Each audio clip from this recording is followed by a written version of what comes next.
Şimdi bana diyesin. Batur'u kim öldürdü?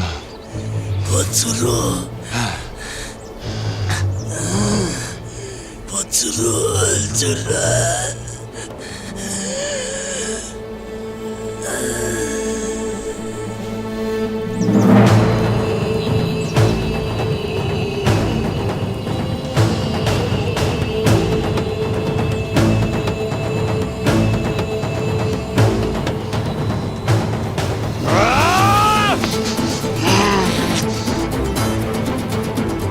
Ömrü vefa etmedi. Öldü zavallı.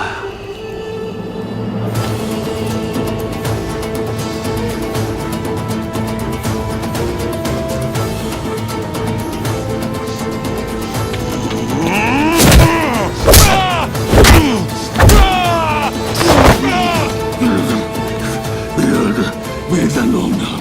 Sakin olasın evlat.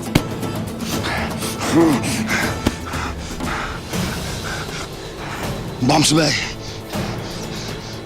Bu saltuğu emmimin dizinin dibine atacağız. Bakalım ihanetten haberi var mıydı, yok muydu anlayacağız.